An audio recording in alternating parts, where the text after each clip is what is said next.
Guys, तो आज आपके सामने एक ऐसी मूवी लाने चाहती हूँ जिसको देखकर अचानक रोंगटे खड़े हो जाएंगे और फील होगा कि अगर हम ऐसी सिचुएशन में आ जाते हैं तो हमें कैसे और क्या करना चाहिए। तो चलो शुरुआत करते हैं एक मूवी की। एक छोटी फैमिली छुट्टियां मनाने के लिए अरेबियन सागर में आता है। एक यार्ड पे माँ जूलिया एकदम से पानी में तैरने के लिए तैयार होती है। अचानक से जूलिया को तैरते हुए ऐसा लगता है कि कुछ चीज़ उसके आसपास है। वो डर जाती है, थोड़ा सा इधर उधर देखती है बट उसे फील होता है ऐसा कुछ नहीं है। बट वो फिर तैरने लगती है तो फिर उसे ऐसे ही फील होता है। अचानक से उसका वो सोचती है कि मुझे बोट पर जाना चाहिए। वो तैरने के लिए आगे बढ़ती है तो अचानक से कोई उसका पैर खींच लेता है। तो दोस्तों, आप समझ सकते होंगे इतने समुद्र में, इतने बड़े समुद्र में, सुनसान, उसमें अचानक से कोई तुम्हारा पैर खींचेगा तो तुम्हें कैसा लगेगा। तो वैसा ही उसको भी फील होता है। वो अपने यार्ड की तरफ देखती है और जाने की कोशिश करती है बट कोई उसका पैर नीचे से खींच रहा होता है। वो बचाने के लिए हाथ पैर मारती है। वो अपनी बेटी जो नज़दीक में बैठी होती है उसको देखती है बट वो देख ही नहीं रही होती। उसकी बेटी अपने में मस्त होती है, पता नहीं कैसी बेटी है। और दूर उसका पति टॉम अपने बेटे के साथ वहाँ पर कुछ काम कर रहा होता है। वो भी उस तरफ नहीं देखता। वो घबरा जाती है एकदम से। सब अपनी मस्ती में मगन होते हैं। जूलिया काफ़ी गहरे पानी की तरफ जा रही होती है और उसके मुंह में पानी जाने की वजह से वो चीख भी नहीं पाती। अचानक से टॉम को उसके पति को एहसास होता है कि मैंने बहुत देर से जूलिया को देखा नहीं है। अब आई उसे अपनी पत्नी की याद। अचानक से तभी वो जूलिया को देखता है टॉम और उसकी तरफ अपने बच्चों को कहता है कि बोट लेकर जाओ और खुद पानी में छलांग लगा लेता है उसको बचाने के लिए। अचानक से वो अपनी बीवी को फिर बचा लेता है और दोनों कैसी जो उसका बेटा होता है और उसका बेटी और बेटा होता है वो दोनों को खींच लेते हैं। वो ऊपर आ जाते हैं। फिर देखते हैं सीन की शाम को बर्थडे वो सेलिब्रेट कर रहे हैं क्योंकि जूलिया के बेटे का बर्थडे होता है। अचानक कैसी के बॉयफ्रेंड का कॉल आता है। कैसी का जो बॉयफ्रेंड होता है वो वहाँ से वीडियो कॉल करता है और दिखाता है कि देखो हमारे यहाँ पर कितने सारे बादल आ गए, बिजलियाँ कड़क रही हैं। अचानक ही जहाँ पर बोट होती है वहाँ का भी मौसम चेंज हो जाता है। अचानक से एक धक्का जैसा बोट को लगता है यार्ड के पास। जैसे ये सब लोग बाहर आके देखते हैं तो वहाँ पर व्हेल्स का झुंड होता है। वो अपोजिट डायरेक्शन में जा रही होती है। तो टॉम अपने बच्चों को समझाता है कि जो मैग्नेटिक पावर होती है वो जो व्हेल होती है वो फील कर सकती है। वो उसी दिशा में जाती है जिस दिशा में मैग्नेट पावर होती है। बट अब जो व्हेल थी वो अपोजिट दिशा में जा रही थी और कई बार ये व्हेल जो है वो कंफ्यूज भी हो जाती है। इसी चक्कर में ऐसा हो रहा है। तुमको घबराने की बिल्कुल भी ज़रूरत नहीं है। पता नहीं कैसा पिता है, इसको ज़रा से भी चिंता नहीं। पता नहीं ये लोग अंग्रेज ऐसे क्यों होते हैं कि ये घूमने के लिए सुनसान जगह में चले जाते हैं। अचानक यॉर्ड को एक धक्का लगता है और बेन जो उसका बेटा टॉम का बेटा अचानक से नदी में वहाँ समुद्र में गिर जाता है। अचानक से टॉम जो है कहता है कि बोट में कहीं छेद तो नहीं हुआ है। वो समुद्र में छलांग लगा देता है, अपने बेटे को भी ले आता है और साथ ही साथ चेक भी करके आता है। तो जब वो ऊपर आता है तो देखता है उसके कंधे पे बहुत ज़्यादा गहरा घाव होता है। टॉम कहता है मुझे ऐसा लगा कि मेरे आसपास कोई बड़ा सा कोई जानवर था पानी का जो मुझे अटैक करना चाहता था। मुझे ऐसा फील हुआ, परंतु जो टॉम था उसने ऐसा देखा नहीं था। यार्ड पर बहुत ज़्यादा नुकसान हो जाता है टक्कर से। तो टॉम सोचता है हमें अब थोड़ा सिग्नल भेजना चाहिए, हेल्प बुलानी चाहिए। तो जूलिया जो है वो रेडियो पर बार बार सिग्नल देती है हेल्प के लिए और कैसी जो है अपना मोबाइल नेटवर्क चेक कर रही होती है क्योंकि वहाँ पर नेटवर्क तो आ नहीं रहा था। पता नहीं क्यों हवा में चेक कर रही थी। फिर भी कैसी को तभी अचानक एक जीव दिखाई पड़ता है बोट में। अरे वो तो बस बेन होता है, उसका पगलैट भाई जो मास्क पहनकर थोड़ा मस्ती मजाक में उसे डराने की कोशिश कर रहा होता है। तभी कुछ देर बाद यॉट पूरी तरह से बंद हो जाती है और समुद्र के बीचों बीच फंस जाती है। अब रेडियो में भी आवाज़ आनी बंद हो जाती है। जो सिग्नल थोड़े बहुत आते हैं वो भी अब डेड हो जाते हैं। अब टॉम सबको बताता है अपनी फैमिली को, सिर्फ हमारे पास 4 दिन का खाना है, जैसे तैसे हमको यह खाना जो है वो चलाना पड़ेगा। और उन्हें मछली पकड़ने वाले जो मछुआरे होते हैं उनकी जो बोट है उसका वेट करना होता है, करना होगा। अचानक से रेडियो में रेडार जैसे आता है। तभी परिवार को एक अजीब सी आवाज़ सुनाई देती है। सभी दौड़कर बाहर आते हैं और हैरानी से देखते हैं कि कई सारे उल्का पिंड जो है वो ज़मीन पर गिर रहे हैं। जहाँ जहाँ उल्का पिंड गिरते हैं वहाँ कई बड़े धमाके होते हैं। जैसे ही उल्का पिंड जो है समुद्र में गिरता है तो टॉम फटाफट अपनी बोट चलाने की कोशिश करता है। इंजन थोड़ा बहुत काम करता है। जैसे रोल डाउन होता है तभी तभी उल्का पिंड उसी एरिया को हिट करता है। परिवार डर जाता है और एक दूसरे को कसकर पकड़ लेते हैं। तभी टॉम को समझ आता है कि जो बड़े बड़े आग के गोले गिर रहे हैं वो उल्का पिंड नहीं है, वो सैटेलाइट है। अभी बेन दिखाता है कि पापा देखो यॉट से धुआं निकल रहा है। टॉम कंफर्म करता है कि इंजन अब खराब हो चुका है, हवा तेज चल रही होता है। तो सभी टॉम डिसाइड करता है कि चलो हमें यॉट के जो है अंदर घुस जाना चाहिए अब सेफ होने के लिए। उन चारों में से बेवकूफ़ों में से कोई भी ये नोटिस नहीं कर रहा कि कंपास अपनी स्पीड से लगातार घूम रहा है, डबल स्पीड से घूमता जा रहा है। कोई भी ये देख नहीं पाता। यॉट जो है वो बहुत तेज़ तेज़ हिलने लगती है, जिससे जो बेन होता है उनका बेटा वो गिर जाता है और उसे चोट लग जाती है। लहरें तेज़ी से यॉट से जो टकरा रही होती है और यॉट हिलते समय सब डिसबैलेंस हो जाते हैं। तभी फटाफट टॉम जो होता है वो लाइफ जैकेट लाता है और सबको पहना देता है। अचानक से लाइट चली जाती है। टॉम फिर सडनली पावर बटन ऑन करता है, लाइट वापस आ जाती है। उस वक्त तभी बेन नोटिस करता है कि जूलिया की भी नाक से खून निकल रहा है। जूलिया को चक्कर आने लग जाता है। इसी वक्त कैसी देखती है अपनी मॉम को और उसे उल्टी जैसा फील होता है, वो उल्टी करने लग जाती है और टॉम जो है वो सिग्नल ढूंढने में लग जाता है। तभी एक हाई पिच हवा आती है और हवा इतनी ज़्यादा तेज हो जाती है, जूलिया दरवाजे बंद करने में लग जाती है। हवा इतनी तेज़ होती है कि अचानक से एक हैच खुल जाता है और सारी खिड़कियाँ टूट जाती हैं। तभी टॉम एक फ्लेयर चलाता है और तभी उसी वक्त अंधेरा हो जाता है। तभी इनको अचानक से ठोकर लगती है, सब बेहोश हो जाते हैं। जब इन्हें होश आता है, ये सुबह उठते हैं तो ये सब तो ठीक होते हैं और बट यॉट जो है वो सब जगह से टूटी फूटी होती है। अचानक से ये लोग बाहर आते हैं और देखते हैं कि समुद्र का पानी पूरा सूख चुका है, पानी का नाम मात्र भी नहीं है और बोट अब ज़मीन पर अटकी हुई है। यह सब देखकर ये लोग चौंक जाते हैं, जाहिर सी बात है। और कैसी अपना अभी भी सिग्नल ही चेक कर रही होती है, बट सिग्नल तो वहाँ पे आने से रहा। इनका बेन जो है लड़का बड़ा बेवकूफ़ होता है, मरे हुए केकड़ों से खेलने लगता है, सबको परेशान करने लगता है। बताओ, इतने इंटेलिजेंट पेरेंट्स और बच्चों को देखो कैसे हैं भाई साहब, संभालो अपने बच्चों को। इस पर टॉम बताते हैं जो अभी हुआ है ऐसा ही एग्जैक्ट 8 लाख साल पहले हुआ था। जस्ट इमेजिन, 8 लाख साल पहले। और कैसी देखो कैसी है ये, कैसी अपने बॉयफ्रेंड के बारे में सोचती है। वो सोचती है अब तो मेरा बॉयफ्रेंड भी तकरीबन मर ही गया होगा और रोने लगती है। लिया जो है कैसी को समझाती है, बट कैसी तो अपने आपे में ही नहीं थी। वो गुस्से में कहती है मुझे अकेला छोड़ दो और अंधेरे में कहीं पर मतलब अंदर चली जाती है अकेले में। अब जूलिया जो है वो थोड़ा फूड देखती है कि हमारे पास अभी कितना खाना है, सब चीज़ सप्लीमेंट कितनी है, सब चीज़ इकट्ठा करती है। और जो बैन होता है वो तो चलो यहाँ पर बेन ने थोड़ा अपना दिमाग चलाया। उसने जो अपने बर्थडे बैलून थे वो सारे इकट्ठा करके हेल्प के लिए उसे ऊपर हवा में थोड़ा सा उसको लहराने के लिए लटका दिया ताकि उन्हें हेल्प मिल सके, ताकि कोई इस दुनिया में अगर बचा हुआ सर्वाइवर होगा वो उन्हें देख लेगा। अब टॉम जो है दोबारा से रेडियो स्टार्ट करता है और ट्राई करता है कि ताकि उसका कनेक्शन कहीं पर लग जाए। बट इस बारी वो किसी की आवाज़ सुनता है। उसका नाम नाव होता है और वो एक सबमरीन का कैप्टन होता है। उसकी सबमरीन भी लैंड पर अटक गई है। वो कंफर्म करता है कि मैग्नेटिक पोल्स जो है वो रिवर्स हो गए हैं। ये ओशन जो है वो पीछे हट गया है और ज़मीन जो है वो डूब गई है। जाहिर सी बात है, जो ज़मीन का हिस्सा है वहाँ पर पानी आ गया होगा और पानी वाली सतह जो है पूरी तरह से सूख गई है। वो कहता है कि अभी तक उसने और सर्वाइवर नहीं देखे हैं और कम्युनिकेशन सिस्टम जो है लगभग डाउन हो गया है। को बॉन्ड करता है।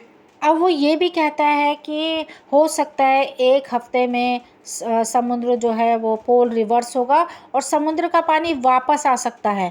वो कहता है अगर अपनी फैमिली को बचाना चाहते हो जितना हो सके तुम ऊंची जगह पर चढ़ जाओ। वो कहता है जितना हो सके तुम ऊंची जगह पर चले जाओ, क्योंकि जो पानी आएगा अब डबल फोर्स से आएगा, कुछ भी हो सकता है। मेरा जो पार्टनर था वो यहाँ पर मर चुका है, मैं अकेला हूँ। मेरी बोट में भी जो छोटी सबमरीन है उसमें भी सिर्फ 3 लोगों की ही जगह है। तो टॉम और जूलिया कहती है कि प्लीज़ हमारे बच्चों को बचा लो, हमें तो कोई बात नहीं, बस हमारे बच्चों को तो सेफ रखो कम से कम।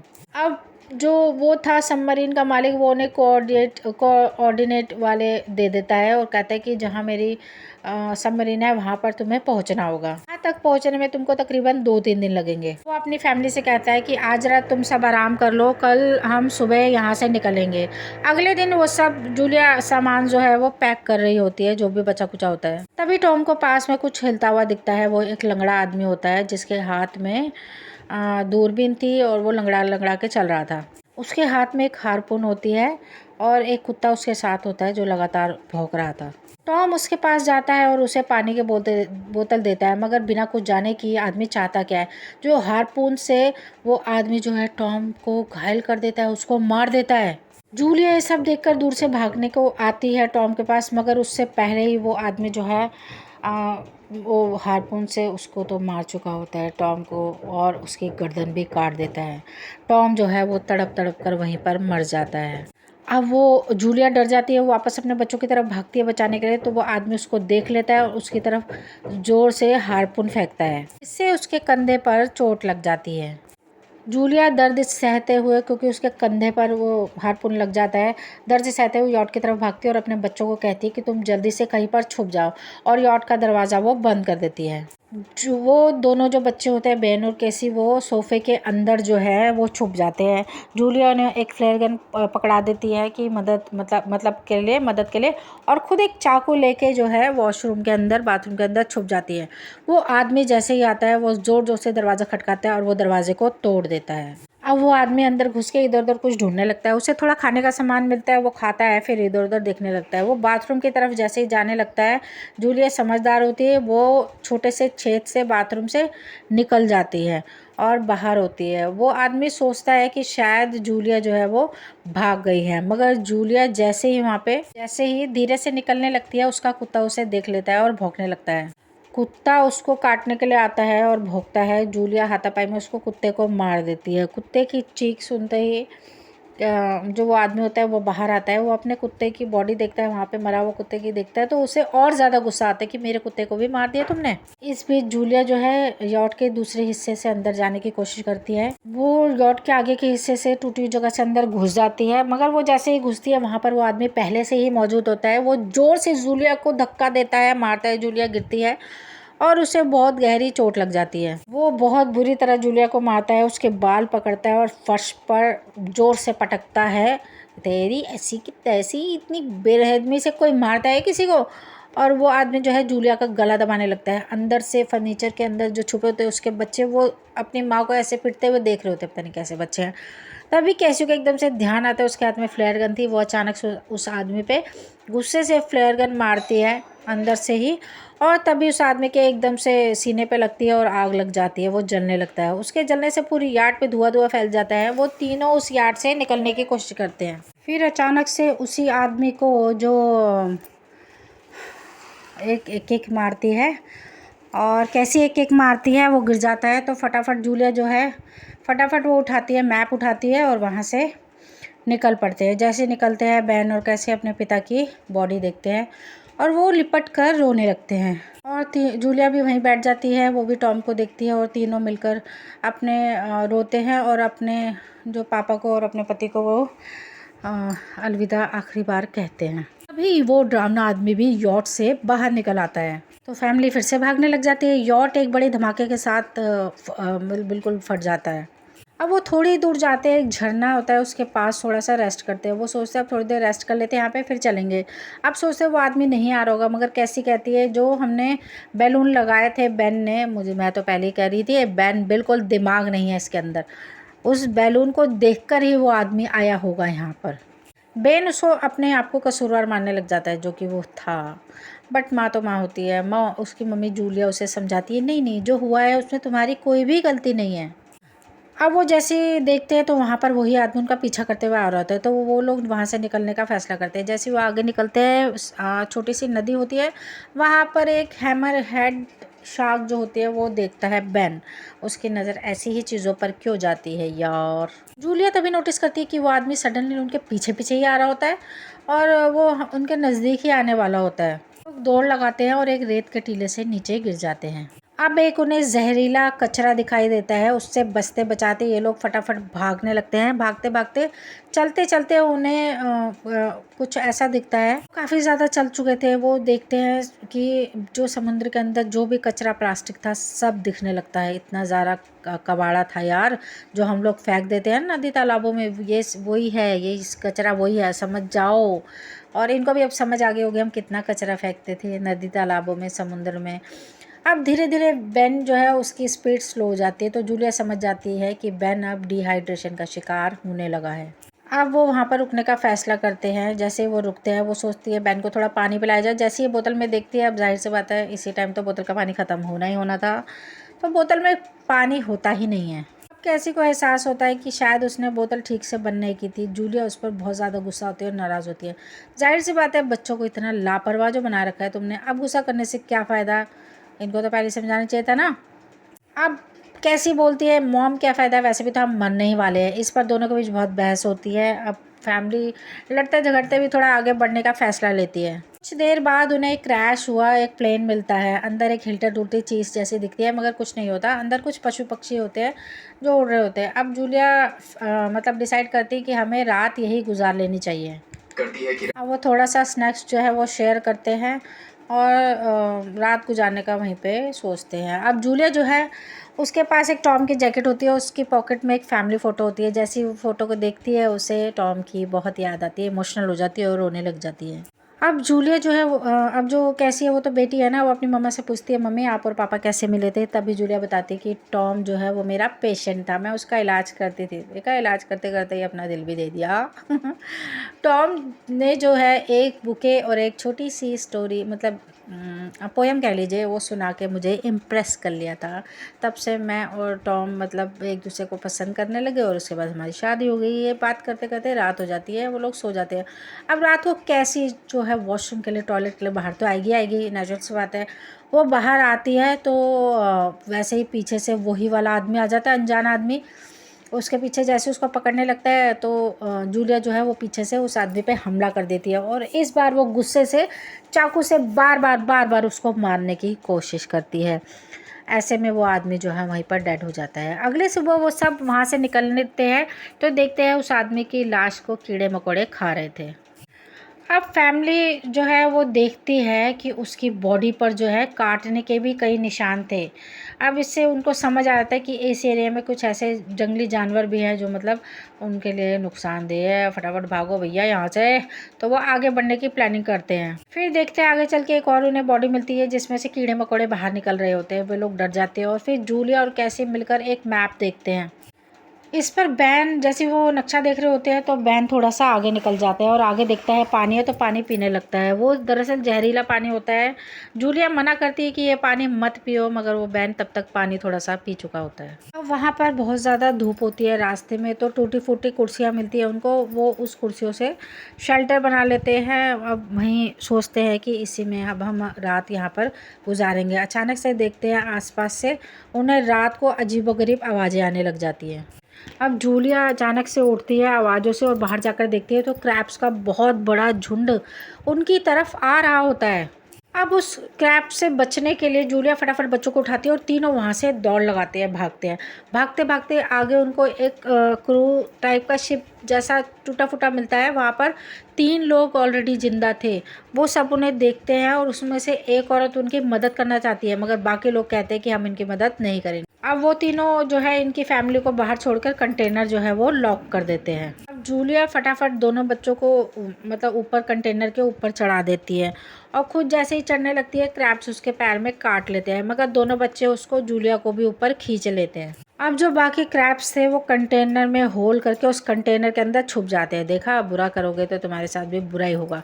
वो तीनों लोग जो कंटेनर के अंदर थे वो उस पे शूट करते हैं क्रैब्स पे, मगर ज़्यादा देर तक वो बच नहीं पाते। क्रैब्स उनको भी ख़त्म कर लेते हैं। उनमें से एक कंटेनर के होल में से ऊपर आने की कोशिश करता है तो क्रैब्स भी उसको खींच लेते हैं। यह देखकर वो फैमिली जो थी जूलिया और उसके 2 बच्चे वो डर जाते हैं। इतने में जूलिया को चक्कर आने लग जाता है, वो अपने जख्म पे पट्टी बांधती है और बेहोश हो जाती है। जैसे ही उसकी आँख खुलती है तो देखती है धूल भरी आंधी चल रही होती है और रेत का बहुत बड़ा तूफ़ान। जूलिया देखती है उसके बच्चे आसपास होते ही नहीं है, रेत और बढ़ती रहती है। वो उस मरी हुई औरत का औजार उठाती है और अपने बच्चों को ढूंढने के लिए निकलती है। जैसे ही वो ज़ोर से बच्चों के की आवाज़ लगाती है, चीखती है, तो तभी कैसी वहाँ पर उसके पास आ जाती है बाहर से। वो कहती है मैं यहीं हूँ मम्मा। आप फटाफट वहाँ पे बेन भी आ जाता है। वो दोनों एक मदद ढूंढने गए होते हैं, मगर उन्हें वहाँ पर कोई मदद नहीं मिलती है। बस बेन को एक खुला कंटेनर मिलता है जिसके अंदर वो तीनों छुप जाते हैं और थोड़ी देर तक वो वहाँ पर जो रेत के तूफ़ान से बच जाते हैं। अब जूलिया जो है अपने ज़ख्म को एक लाइटर से जलाती है और उसको थोड़ा-सा रैप कर देती है। बहुत दर्द हो रहा होता है उसे, फिर भी क्या करे, मजबूरी में वो करती ही है ऐसा। अब उन्हें एक और कंटेनर मिलता है, जैसे ही तूफ़ान ख़त्म होता है पास में, तो वहाँ पर वो देखते हैं वहाँ पानी की बहुत सारी बोतलें होती हैं और थोड़ा सा खाना भी होता है। अब वो जो मर चुकी होती है बॉडी, उसमें से वो चेक करते हैं, तो एक उन्हें वो मिलता है, रेडियो टाइप का मिलता है या कुछ मिलता है। वो उससे नाव से जो संपर्क करती है, जो एक जिसके पास वो थी ना अंदर सबमरीन थी छोटी सी, उससे संपर्क करती है और कहती है मेरा जो नक्शा है वो मिसिंग हो गया, अब मैं तुम्हारे पास कैसे आऊँ। अब नाव बताता है उन पर आर्थ्रोपॉड्स ने हमला किया था, तो ऑक्सीजन की वजह से पागल जैसे हो गया, ऑक्सीजन ना मिलने की वजह से।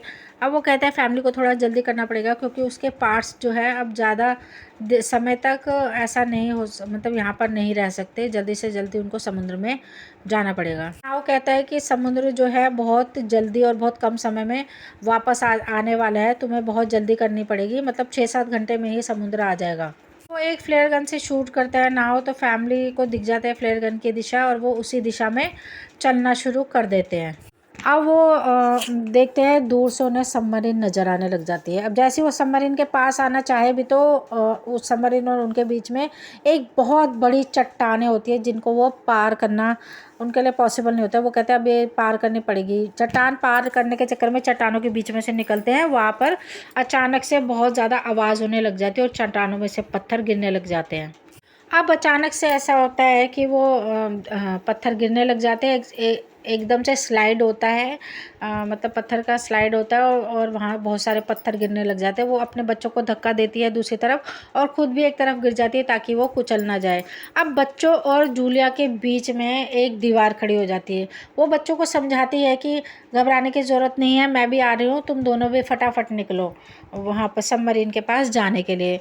तो वो दोनों ना चाहते हुए भी रो के बहुत रोते हैं। उसकी मम्मी उसको समझाती है नहीं नहीं तुम्हें जाना पड़ेगा, बहन को भी बचाना पड़ेगा, अब कैसी तुम ही देखो जो भी हो करके, मैं भी आ रही हूँ पीछे से। तो वो हिम्मत करके आगे बढ़ते हैं।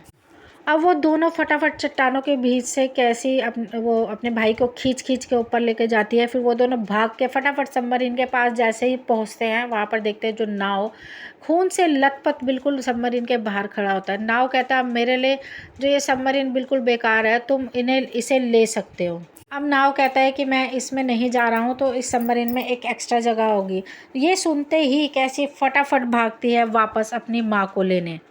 तभी जूलिया वहाँ पर अकेली होती है, वो केकड़ों को आता देखती है। अब जूलिया उन पे शूट करती है, बट केकड़ों का झुंड इतना ज़्यादा था कि वो ज़्यादा देर तक वहाँ पर सरवाइव नहीं कर सकती थी, केकड़ों को मार नहीं सकती थी। वो जैसे ही रोने लगती है, ऊपर से देखती है कि उसकी बेटी जो है कैसी आ जाती है। अब कैसी कैसी भी हो, है तो उसकी बेटी ही, तो कैसी अपना हाथ बढ़ाती है अपनी मॉम को और जल्दी से ऊपर खींचती है। कैसी की मदद से वो जूलिया को ऊपर खींच लेती है और कैसी की मदद से वो दोनों फटाफट जल्दी जल्दी भागते हैं सबमरीन की तरफ। सबमरीन के ऊपर बैन ऊपर खड़ा होता है और फायर खोल देता है ताकि केकड़े जो है तब तक इधर उधर मतलब इधर उधर रहे, डिस्ट्रैक्ट हो और फैमिली फटाफट ऊपर चढ़ जाए। केकड़े नाव के शरीर तक पहुंच जाते हैं और तुरंत उसे खाने लगते हैं। जूलिया गन उठाती है और फटाफट फायर करने लग जाती है केकड़ों पे, और तब तक जूलिया फायर करती रहती है जब तक उसके बच्चे अंदर सबमरीन के अंदर नहीं चले जाते। सबमरीन के अंदर जाते ही जूलिया देखती है उसकी गन्स जो है वो ख़त्म हो चुकी है। वो गन्स भी केकड़ों पे फेंकती है, लो अब अपने मुंह पे मारो इसको, और ख़ुद भी अंदर फटाफट सबमरीन के अंदर घुस जाती है और सबमरीन को अच्छे से लॉक कर देती है। और खिड़की से वो देखते हैं कि केकड़ों ने पूरी सबमरीन को घेर लिया है। अभी देखते हैं कि समुद्र तुरंत वापस आ रहा है। ये सीन मतलब सभी को देखने में बड़ा अजीब सा लगेगा और बहुत डरावना भी लगेगा। यह देखते ही वो फैमिली अपनी अपनी सीट्स पर फटाफट बैठ जाती है। इतना विकराल रूप होता है समुद्र का, तेज़ लहरें सबमरीन को इधर उधर फेंकती हैं, जिससे जूलिया को इधर अपने सारी पूरी जर्नी जो है आंखों के आगे आने लग जाती है। कैसी को एकदम से उल्टी हो जाती है हाई पिच की वजह से। वहाँ पर इतना ज़्यादा साउंड होता है कि सब जो है उथल पुथल सा अंदर होने लग जाता है। जूलिया और बच्चे होश में आते, सभी जो है वो बेहोश हो जाते हैं। कुछ देर बाद जूलिया और बच्चे जब होश में आते हैं और ख़ुद को ज़िंदा देखकर खुश होते हैं। हैच को खोल के, सबमरीन के हैच को खोल के जब वो बाहर निकलते हैं तो देखते हैं कि जो लहरों ने सबमरीन को एक तबाह शहर की तरफ गिरा दिया है। यानी अब जिंदा रहने और नया जीवन शुरू करने की एक छोटी सी उम्मीद है। और यहीं पर दोस्तों फिल्म ख़त्म होती है। अगर आपको ये स्टोरी पसंद आई हो तो चैनल को लाइक, सब्सक्राइब और शेयर ज़रूर करें, साथ ही अपने कमेंट भी भेजें।